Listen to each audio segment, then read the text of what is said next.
Sharmin Mary, Head Department of Information Technology, Vajiha Men's College, Koilpatnam. Today's topic is relationship set. First, let us know what is entity. Entity is an object that is distinguished from all other objects. For example, student is an entity. Now let us see what is relationship. A relationship is an association among several entities. For example, student is one entity, instructor is another entity. We have a relationship between student and the instructor.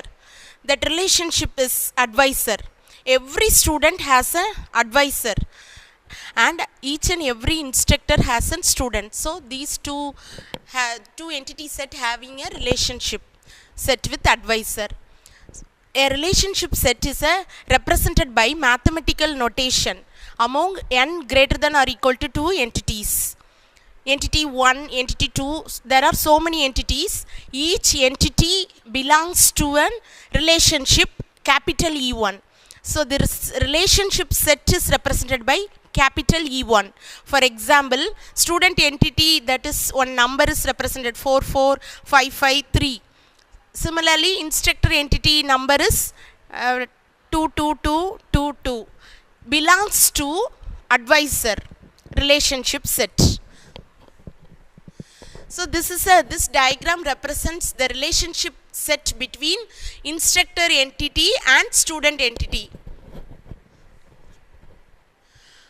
An attribute can also be associated with the relationship set. Attribute can also be associated with the relationship set. For example, in this instructor entity and student entity, the both entities, one common attribute is involved with the relationship set. For example, one common attribute is date. Which student joined the course with this corresponding instructor. So this date is which tracks when the student started the course associated with that advisor. So this is the common attribute that is making a relationship between student and instructor. The next one is degree of a relationship set. Binary relationship involve two entity set that we can say as degree 2. If the two entity sets are involved in a relationship, then we can say it is a binary relationship. Suppose if there are three entity sets involved, means we can say that is called ternary relationship. But in most of our example, most relationships are binary. For example, students works on research products under the guidance of an instructor. So this is an example for binary. Ternary example is a project guide is a ternary relationship between instructor, student and project. So in this example, here involved three entity set: instructor, student, project. So we can say it is a ternary relationship. The next topic is ER diagram. ER means entity relationship diagram. What is ER diagram? So this ER diagram is a design or blueprint of a database. So this ER diagram describes the structure of the database with the help of a diagram which is known as entity relationship diagram. So this ER model is a design or blueprint of a database. So this ER diagram has so many symbols. So many symbols involved in ER diagram.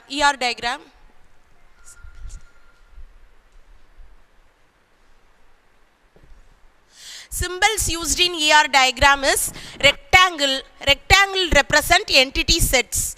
Ellipses represent attributes. For example, if student is an entity, then it should be represented in rectangle. Ellipse means the attributes of the student. For example, student contain the attributes student ID or student register number, student name, student age, student address and student phone number. So these are all attributes. These are all attributes are represented in ellipse diagram. Then the relationship between both the entities is represented by relationship set, that is the symbol representation is diamond. Then line means which link the attributes to entity set, and similarly entity sets to relationship set. Multivalued attributes is represented by double ellipses. Derived attributes is represented by dashed ellipses. Weak entity set is represented by double rectangles. Total participation of an entity in a relationship set is represented by double lines. Let us see with an example. These symbols used in ER diagram, let me explain through examples. So this is the simple ER diagram. This diagram shows that there are two entities. Student is one entity set and another entity is college, and their relationship is study in. Each and every student study in a particular college. So study in is the relationship that is represented in diamond symbol. Entity student college is represented in rectangle symbol. Then oval symbol is for attributes. Here student ID, student name, student address are attributes. That is represented in oval symbol. Then components of ER diagram. So ER diagram, there are various components: entity, attributes, relationship. First one is entity having weak entity also. So entity means entity is an object or component of data. Entity is represented as rectangle in ER diagram. Here we have two entities. Student is one entity, college is another entity. Many students studying in one college. So this is the relationship in this diagram. M means many students studying in one college, in a single college. Attributes. Also here entity, we have also weak entity. Weak entity means it is represented by double rectangle. Here bank account is a weak entity. Weak entity means an entity that cannot be uniquely identified by its own attributes, and it relies means depends on the relationship with other entities called weak entity. So for example, an entity has not formed a unique identifier. Unique key means we can say that is a weak entity. Here bank account cannot be uniquely identified without knowing the bank to which the account belongs. So we can say the bank account is a weak entity. Attributes. Attribute describes the property of an entity. Attribute is represented by oval symbol. As already I explained, there are four types of attributes: key attribute, composite attribute, multivalued attribute, derived attribute. First I explain key attribute. Key attribute means that uniquely identify an entity from an entity set. For example, the best example is student roll number or our students university register number that uniquely identify a student from a set of students. So key attribute is represented by oval symbol. However, the text of the key attribute is underlined. So here roll number is underlined. So from this diagram we say here the underlined attribute roll number is a key attribute. Composite attribute, it is a combination of other attributes. For example, composite attributes can be divided into many subparts. Here student is an entity, it contains attribute address. This address we can say it is a composite attributes. We can say the address can be divided into various subparts: pin number, pin, state and country. So this kind of attributes is called composite attribute. Multivalued attribute, an attribute that hold multiple values is called multivalued attributes. It is represented with double oval in an ER diagram. For example, a person having more than one phone number. So the phone number attribute we can say it is a multivalued attribute. So multivalued attribute is represented in ER diagram as double ovals. Then fourth category is derived attribute. So derived attribute is one we can calculate from the value from another attribute.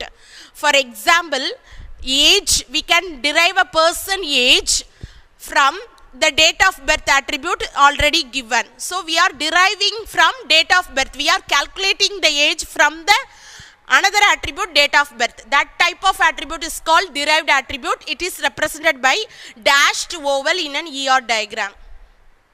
So this is the ER diagram example with multivalued and derived attribute. Here student is an entity. Student phone number is a multivalued attribute. So it is represented in double oval. And age is a derived attribute. So it is represented as a dashed line. Dashed oval. Also student ID is a key attribute. So it is represented by underline. Then next third category is relationship. So relationship is represented by a diamond symbol in ER diagram. There are four types of relationship: one to one, one to many, many to one, and many to many relationship. First one is one to one relationship. So here best example for one to one relationship is a person has only one passport, and a passport is given to only one person.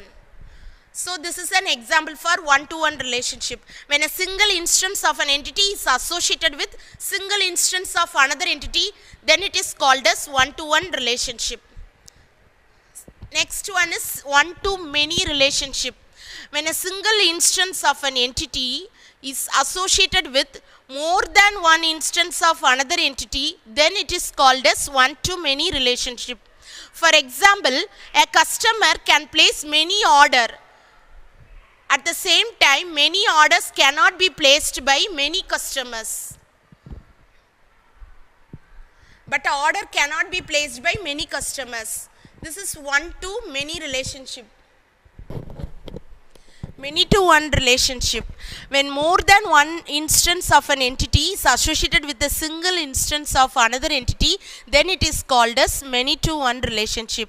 For example, many students can study in a single college, but a student cannot study in many colleges at the same time.